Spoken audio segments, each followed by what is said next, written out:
Guys, എന്തൊക്കെയുണ്ട് വിശേഷം? സുഖല്ലേ? ഇപ്രാവശ്യം ഞാൻ പോകുന്നത് അഗുംബയിലോട്ടാണ് കേട്ടോ. ഇതൊരു ലേഡീസ് ഓൺലി പാക്കേജ് ടൂർ ആണ്. ഞങ്ങളെ മാംഗ്ലൂരിൽ നിന്നാണ് ഞങ്ങൾ പിക്ക് ചെയ്തത്. അവിടെ നിന്ന് പിക്ക് ചെയ്തപ്പോൾ നമ്മൾ നേരെ പോകുന്നത് ബ്രേക്ക്ഫാസ്റ്റ് കഴിക്കാനാണ്. ഞാനിപ്പോൾ നിൽക്കുന്നത് തൗസൻഡ് പില്ലർ ടെമ്പിളിലാണ്. അഗുംബയിലെ തന്നെ ഏറ്റവും ഫൈനസ്റ്റ് ടെമ്പിൾ എന്നാണ് പറയുന്നത്. ഇവിടുത്തെ ഓരോ പില്ലറും യൂണീക്കാണ്. മഴയൊക്കെ നനഞ്ഞ്. ഹലോ ഗൈസ്, ഇപ്പോൾ നമ്മൾ എത്തിയിരിക്കുന്നത് ബാഹുബലി സ്റ്റാച്യു സ്ഥലത്താണ്. പ്രിൻസ് ബാഹുബലി 12 കൊല്ലം മെഡിറ്റേറ്റ് ചെയ്തിട്ട് ഉണ്ടാക്കിയൊരു സ്റ്റാച്യു എന്നാണ് സ്ഥലം അറിയപ്പെടുന്നത്. നമ്മളിപ്പോൾ സ്റ്റാച്യുവിൻ്റെ പുറകുവശത്താണ് നിൽക്കുന്നത്. അവിടെ അത്യാവശ്യം പൂജയൊക്കെ നടത്തിയിട്ടുണ്ട്. അത്യാവശ്യം വഴുക്കലുമുണ്ട്.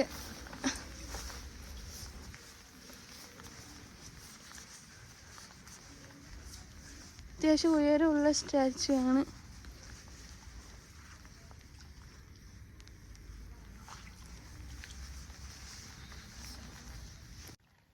നമ്മളിപ്പോൾ ഉള്ളത് കർക്കരയിലുള്ള ബാഹുബലി സ്റ്റാച്യു ടെമ്പിളിലാണ് ഉള്ളത്. ഇതിന്റെ തന്നെ ഏറ്റവും ഉയരം കൂടിയതിരിക്കുന്നത് കർണാടകയിൽ തന്നെ ശ്രാവണബെളഗോള എന്ന സ്ഥലത്താണ്. ഈ അഗുംബയിൽ എന്ന് പറഞ്ഞു കഴിഞ്ഞാൽ മെയിൻ ആയിട്ട് നമുക്ക് ജൈനമത ക്ഷേത്രങ്ങൾ തന്നെയാണ് കാണാനുള്ളത്. പക്ഷെ ഈ ഒരു സമയത്ത്, ഈ ഒരു മൺസൂൺ ടൈമിൽ കാണുന്നത് പറയുന്നത് വേറൊരു വൈബ് തന്നെയാണ്. ഇത് ബാഹുബലി സ്റ്റാച്യു ടെമ്പിളിലെ പുറകുവശമാണ്. ഒരു പ്രത്യേക ഒരു ഗ്രാമീണ ഭംഗിയും അതുപോലെ ടൂറിസ്റ്റുകൾക്ക് ആവശ്യമായ എല്ലാ സൗകര്യങ്ങളും, ടോയ്ലറ്റ് സൗകര്യവും എല്ലാം ഇവിടെ ഒരുക്കി തന്നിട്ടുണ്ട്. കുറച്ച് സ്റ്റെപ്പുകൾ കയറി നമ്മൾ ഇത് കാണാൻ വേണ്ടെന്ന് മാത്രം. കോടയൊക്കെ ഇറങ്ങി തുടങ്ങിയിട്ടുണ്ട്.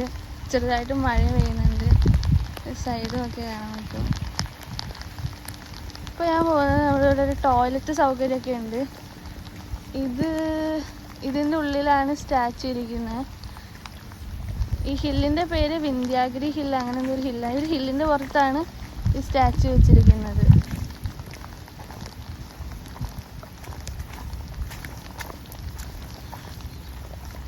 അഗുംബെ പോകുന്ന ആൾക്കാർ എന്തായാലും വിസിറ്റ് ചെയ്യുന്ന ഒരു പ്ലേസാണ്. നമ്മളിപ്പോൾ നേരത്തെ കണ്ട പ്ലേസിൽ നിന്ന് ഏകദേശം ഒരു 15 കിലോമീറ്റർ ദൂരമാണ് ഈ ഒരു സ്റ്റാച്യു ഇരിക്കുന്ന സ്ഥലത്തിന് ഉള്ളത്. ഞാൻ പറഞ്ഞ പോലെ പ്രിൻസ് ബാഹുബലി 12 കൊല്ലം മെഡിറ്റേറ്റ് ചെയ്തിട്ട് ഉണ്ടാക്കിയൊരു സ്റ്റാച്യു എന്നാണ് അറിയപ്പെടുന്നത്.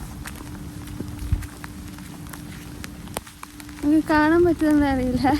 സ്റ്റാച്യുവിൻ്റെ ഹെഡ് പൊസിഷൻ മാത്രം കാണാനുണ്ട്. ഇതൊരു കൊക്ക പോലത്തെ ഏരിയയാണ്. എനിക്ക് തോന്നുന്നു ഇത് റെസിഡൻഷ്യൽ ഏരിയ ആയിരിക്കും. താഴെ ഭാഗം ഒരു ഗ്രാമീണ ഭംഗിയൊക്കെയുള്ള ഒരു സ്ഥലമാണ്. എന്തായാലും മൺസൂൺ സീസൺ ആയതുകൊണ്ട് മൺസൂണിൽ നമ്മളിങ്ങനെ എൻജോയ് ചെയ്യാൻ പറ്റിയൊരു സ്ഥലം കൂടിയാണ് അഗുംബെ എന്ന് പറയുന്നത്. അത്യാവശ്യം കാമാണ്, പീസ്ഫുള്ളാണ്. ഒരു എൻജോയ് ചെയ്യാൻ പറ്റിയൊരു തരം മഴയുള്ളൂ. വാറങ്കൽ ജെയിൻ ടെമ്പിളാണ് നമ്മൾ പോയോണ്ടിരിക്കുന്നത്. അത് മൺസൂൺ ആയത് കാരണം ഇവിടെ ഡിസ്ട്രിക്റ്റ് മൊത്തം റെഡ് അലേർട്ടിലാണ് നിൽക്കുന്നത്. നമുക്ക് അവർ ബോട്ട് യാത്ര തരുന്നില്ല. തോണിയിൽ അവിടെ ഒരു തോണി കിടപ്പുണ്ട്. ആ തോണിയിൽ നമുക്ക് അക്കരെ പോയിട്ട് ആ ടെമ്പിൾ കാണാൻ പറ്റുമെന്നാണ് പറയുന്നത്. കാണുന്ന ടെമ്പിൾ ഒരാൾക്ക് 20 രൂപയാണ് ചാർജ് എന്ന് പറയുന്നത്. മൺസൂൺ ആയതുകൊണ്ടും ഇവിടെ ഡിസ്ട്രിക്റ്റിൽ റെഡ് അലേർട്ട് ആയതുകൊണ്ടും അവർ അനുവദിക്കുന്നില്ല. വെള്ളത്താൽ ഇങ്ങനെ ചുറ്റപ്പെടുക്കുന്ന ഈ അമ്പലം കണ്ടു കഴിഞ്ഞാൽ നിങ്ങൾക്ക് തോന്നുന്നു നമുക്ക് ദൂരം നിന്ന് മാത്രമേ കാണാൻ പറ്റത്തുള്ളൂ. പക്ഷേ അല്ല, നമുക്കൊരു തോണിയിൽ പോയിട്ട് അവിടെ കാണാനുള്ള സൗകര്യമുണ്ട്. പക്ഷേ നമ്മളുടെ ഈ ഡിസ്ട്രിക്റ്റ് എന്ന് പറയുന്നത്, കിടക്കുന്ന ഡിസ്ട്രിക്റ്റ് എന്ന് പറയുന്നത് മൊത്തത്തിൽ റെഡ് അലേർട്ട് ആയതുകൊണ്ട് തന്നെ അവർ നമുക്ക് പെർമിഷൻ തരുന്നുണ്ടായിരുന്നില്ല. ആർക്കും പെർമിഷൻ ഉണ്ടായിരുന്നില്ല കേട്ടോ. നമ്മൾ നേരെ അടുത്ത സ്പോട്ടിലോട്ട് വിട്ടു. ടൈം കളയാൻ നിന്നില്ല. നമ്മൾ അവിടെ നിന്ന് ദൂരെ നിന്ന് കണ്ട് ആ തോണിയുടെ ഭംഗിയൊക്കെ ആസ്വദിച്ച് നേരെ ടീ ബ്രേക്ക് എടുത്ത് അടുത്ത സ്പോട്ടിലോട്ട് നേരെ വിടുകയാണ് ചെയ്തത്.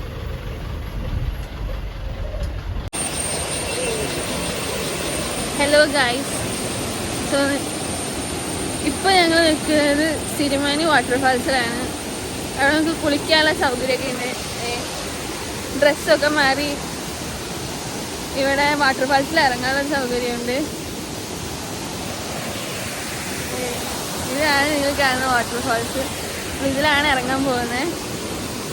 എത്രത്തോളം ഡേഞ്ചറാണെന്ന് അറിഞ്ഞിട്ടില്ല, പോയി നോക്കാം.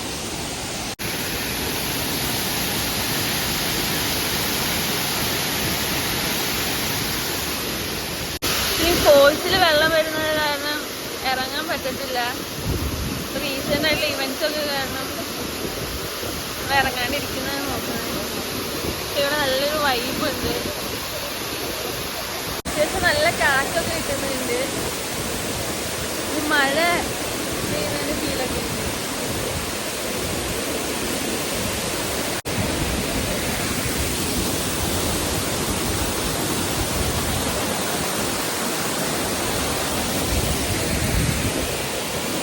ഇവിടെ അത്യാവശ്യം ഫോൾസ് ഒക്കെ വരുന്നുണ്ട്, അത് തന്നെ ഇറങ്ങാൻ പറ്റുന്നില്ല. ഇവിടെ എല്ലാം ബ്ലോക്ക്. ഇതുവഴിയാണ് എൻട്രൻസ് ഉണ്ടായിരുന്നത്, അവരത് ബ്ലോക്ക് ചെയ്ത് വെച്ചിരിക്കുകയാണ്. നമ്മൾ കേരളത്തിലൊക്കെ ആണെങ്കിൽ ഇപ്പം അപ്പം ആൾക്കാർ ഇറങ്ങി പറഞ്ഞാൽ മതി. അത്യാവശ്യം നല്ല വെള്ളമൊക്കെ കയറിയിട്ടുണ്ട്. ഇവിടെ സത്യം പറഞ്ഞാൽ റെഡ് അലേർട്ടാണ്. എന്നാലും കൊള്ളാം.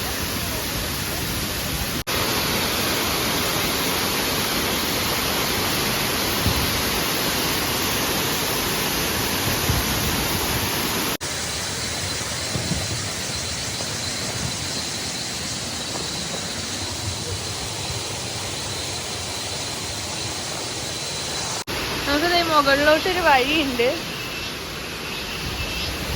ഫാൾസ് കാണാനുള്ള ഏരിയ എന്ന് പറയുന്നത്, പക്ഷെ ഒരു പെയിന്റിങ് ചെയ്യാത്തതുകൊണ്ട് അത്ര വ്യൂ ഇല്ല. ഇതിൽ നമുക്ക് ആ മുകളിൽ നിന്ന് വരുന്ന വെള്ളമൊക്കെ നമുക്ക് കാണാം.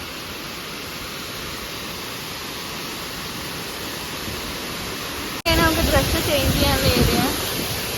ഇവിടെ നമുക്ക് ഇങ്ങനെ ഇതുപോലെ മൾട്ടിപ്പിൾ ആയിട്ടുള്ള ബോട്ടുകളുണ്ട്, നമുക്ക് ആ കറക്റ്റ് വ്യൂ കിട്ടാൻ വേണ്ടി. ഞാൻ ഡ്രസ്സ് മാറ്റി കേട്ടോ. നമുക്കിവിടെ ഇറങ്ങാൻ പറ്റാത്തൊരു സ്ഥിതിയിലാണ്. നല്ല വെള്ളമുണ്ട്. അതായത് ലോണാവലയിൽ സംഭവത്തിന് ശേഷം കുറച്ച് സ്ട്രിക്റ്റ് ആയിട്ടുണ്ട് എല്ലാവർക്കും. എൻ്റെ കൂടെ ഉള്ളവരെല്ലാവരും മുകളിലാണ്, ഞാൻ അവർ അങ്ങോട്ട് പറഞ്ഞു വിട്ടതാണ്. അങ്ങനെ നമ്മുടെ തീരുമാനി വാട്ടർഫാൾസാണ് ഇപ്പോൾ നമ്മൾ കംപ്ലീറ്റ് ചെയ്തിരിക്കുന്നത്. ഞാൻ പറയുന്നതൊന്നും കേൾക്കത്തുണ്ടോന്ന് അറിയത്തില്ല. വെള്ളത്തിന് അത്യാവശ്യം ഫോഴ്സ് ഉണ്ട്. ഇപ്പോൾ നിങ്ങൾ കണ്ടുകൊണ്ടിരിക്കുന്നത് ശൃംഗേരിയിലെ ഹാങ്ങിങ് ബ്രിഡ്ജാണ്. എൻ്റെ തൊട്ടടുത്ത് തന്നെയാണ് ടെമ്പിൾ ഉള്ളത്. ആ ടെമ്പിളിൻ്റെ ഉള്ളിൽ കൂടി ഒരു ഹാങ്ങിങ് ബ്രിഡ്ജ് ഉണ്ട്, അതിന് പുറത്തുള്ള ഒരു ഹാങ്ങിങ് ബ്രിഡ്ജ്.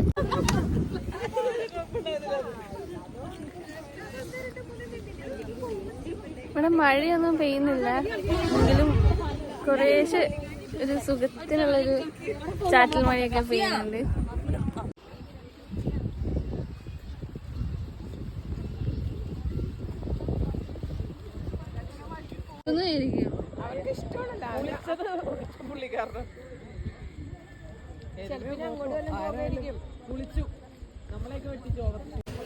എനിക്ക് ടെമ്പിളിൽ കയറി കഴിഞ്ഞാൽ എന്താ ചെയ്യണമെന്നൊന്നും അറിയില്ല ഗൈസ്. പക്ഷെ ഇപ്രാവശ്യം ഒരുപാട് ആൾക്കാർ നമ്മുടെ കൂടെ ഉണ്ടായിരുന്നതുകൊണ്ട് തന്നെ അതിനുള്ളിൽ കയറിയിട്ട് ഇങ്ങനെ തൊഴുതിട്ട് ഇങ്ങനെ കുറിയൊക്കെ തൊട്ടപ്പോൾ എനിക്ക് ഭയങ്കര ഹാപ്പിയായി. അൽഗുംബയിൽ വന്നിട്ട് ഈ ഒരു ആഗ്രഹം സാധിച്ചിട്ട് എനിക്ക് ഭയങ്കര ഹാപ്പി ആയിരുന്നു. നമ്മൾ ശൃംഗേരി മൊത്തം നടന്നിട്ടാണ് കണ്ടത് കേട്ടോ. കാരണം മിത്തോളജിക്കൽ ഹിസ്റ്ററീസ് ഒരുപാടുള്ളൊരു ചെറിയൊരു ടൗൺ ആണ് ഈ ശൃംഗേരി എന്ന് പറയുന്നത്. സോ നമ്മൾ അൽഗുംബയിൽ ഒരു ദിവസം കൂടി ഉണ്ടായിരുന്നു. സോ അടുത്ത വീഡിയോ ആയിട്ട് ഞാൻ വീണ്ടും വരുന്നതാണ്. അതുവരേക്കും ഒരു ഷോർട്ട് ബ്രേക്ക്.